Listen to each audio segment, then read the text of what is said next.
في عدد المجلة هذا الأسبوع التنوع الموسيقي مع بينك مارتيني،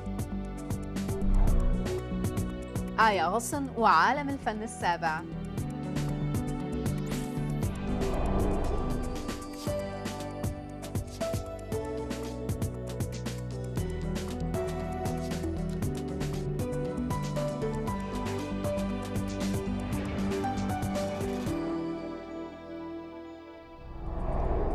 أهلا بكم مشاهدينا، أنا كورين فرحات أرحب بكم بعدد جديد من المجلة نبدأه مع الموسيقى وحوار أجريته مع كل من توماس لورديل مؤسس فريق بينك مارتيني الموسيقي وتشاينا فوربس المغنية الرئيسية. بدأ توماس حياته المهنية في السياسة في بورتلاند بولاية أوريغون، ولطالما شعر أن الموسيقى في الاحتفالات السياسية مضجرة ومملة. مستوحياً من الألوان الموسيقية من جميع أنحاء العالم، أسس فريق بينك مارتيني العام 1994 لتقديم مقطوعات موسيقية في الحفلات السياسية. وبعد 20 عاماً في رصيد بينك مارتيني موسيقى وأغاني متنوعة الألوان، الألحان واللغات. يعتبر توماس أن بينك مارتيني سفير موسيقي للولايات المتحدة يعكس التنوع الثقافي والإثني للبلد. One thing that the band has, one thing that ties all of the material together is the fact that these are beautiful melodies. And I think that the world is starved for beautiful melodies. بدأ عشق توماس وشوقه للموسيقى منذ نعومة أظافره. I started playing the piano when I was 6. I grew up in Indiana. I have Caucasian parents, but they adopted 4 children from different parts of the world. I have an Iranian brother and an African-American brother and an African-American sister. I think all of that sort of experience, growing up in this multicultural family, contributed to what eventually became the band. تخرج بتميز من جامعة هارفارد المرموقة وحاز على شهادة في الأدب والتاريخ، ولكنه أمضى معظم سنواته في الجامعة منظماً ومشاركاً في حفلات موسيقية واستعراضية. I thought I was going to go into politics. I wanted to become mayor of Portland. And so when I graduated from college, I came back to Portland to work in politics. You know, I would go to these political fundraisers, and I always thought that the music itself was kind of, it was loud, it was not beautiful enough, and it certainly wasn't global. And so I started the band really to play at political functions. فرقة توماس الموسيقية تألفت من 4 عازفين، أما المغنية تشاينا فوربس التي تعرف عليها في سنوات دراسته فقد انضمت إلى الفرقة بعد فترة وجيزة. We started writing together and merging our styles. Kind of accidentally, we decided to write a song in French, and because the melody that China had come up with sounded French to me. And I said, okay. And then he said, look at these lyrics. And he gave me this piece of music, and it had French lyrics that fit into the melody, the rhythm perfectly. Ma chambre à la forme d'une cage. Le soleil passe son bras par la fenêtre. We just wrote this song, and then later, we didn't know where the lyrics came from. It didn't say who wrote them. We later found out that we were stealing them from the poet Guillaume Apollinaire, the famous French poet. And so when we went to Paris, they sued us, and they were very serious. And then at the end, they said, actually, can we get an autograph? Je ne veux pas travailler, je ne veux pas déjeuner. They passed a law that made the work week shorter to 35 hours instead of 40 hours. And everybody was chanting, Je ne veux pas travailler, because they didn't want to work. So it was perfect timing. We were nominated for Song of the Year, and suddenly we were touring in France. We'd never really toured outside of Portland, Oregon, and suddenly we were in Europe. And in Europe and the Middle East suddenly, and it was nuts. You know, we never planned on that, and I never anticipated that it would go on this long. It's been 20 years since we started. This song is about a boy who asked for my number at a party, and then he never called. There is no categorizing Pink Martini, so it'll continue to evolve. Hey Eugene, Do you remember me? The fact that we did my song Hey Eugene, which was a song I used to play in rock clubs in New York, and it's become a big favorite with our audience.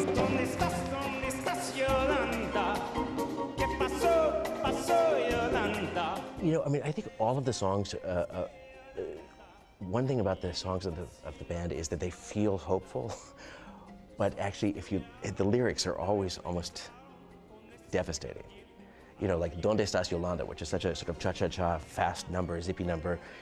The text of it is like, Donde Estás Yolanda? Where are you, Yolanda? I looked for you and you weren't there. So it's like sad.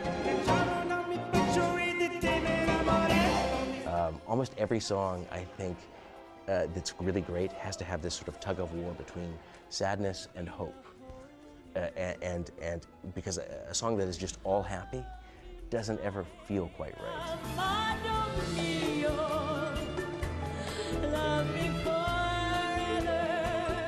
I had a love-hate relationship with Amado Mio in the beginning. I didn't like it at first, or I didn't feel like I could sing it right. And then it became like, it became my standard and my signature song. So I totally love it now. رغم تعدد خلفيات أعضاء الفرقة موسيقياً وإثنياً، إنما يجمعهم عشقهم للموسيقى. I think it's eclectic because there are so many different interests among the band members. So when we were starting out, Thomas wanted to play a classical Chopin piece, but Brian knew all these Brazilian rhythms, and Derek knew Brazilian and Cuban drum patterns, and then the horn players came from classical and jazz backgrounds. And so everybody, and I came from like a folk rock pop singer background. So that just makes it inherently eclectic, I think, allowing everybody's interest to be a part of the mix. So the band has lasted 20 years now, and it's nice because it's open and there's no limit to what we can do. About 10 years ago, I discovered Abdel Halim Hafez, and was just kind of amazed at his career, and I loved so many of his songs. And whether it was Tuba, and of course Bukra Badu.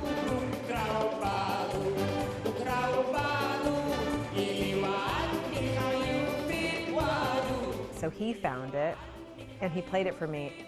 And it's sung by a man in Arabic, and I could not relate to it at first at all. I just thought, there's no way I can do that.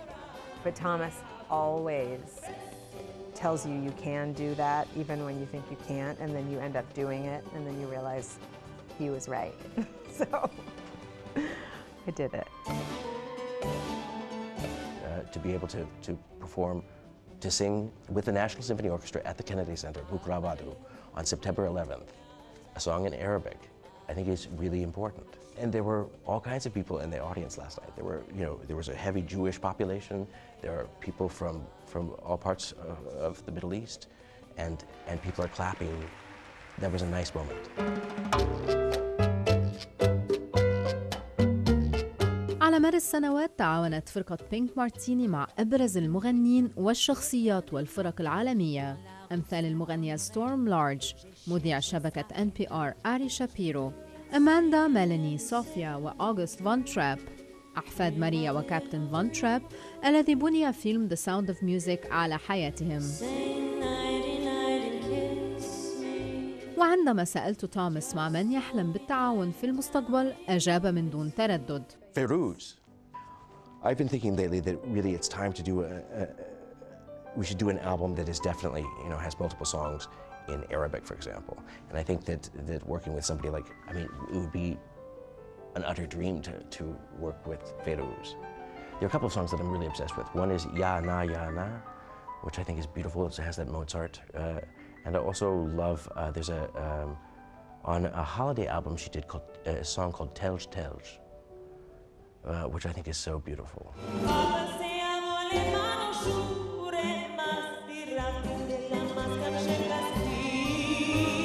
I like that when we perform around the world, and people see us, it might dispel some of the preconceived notions they have about Americans. So in that sense, it's not just musical, it's diplomatic. We kind of are. I mean, we're singing in all these languages all around the world, sort of being inclusive, and it makes people feel good, it makes us feel good, and so that feels great.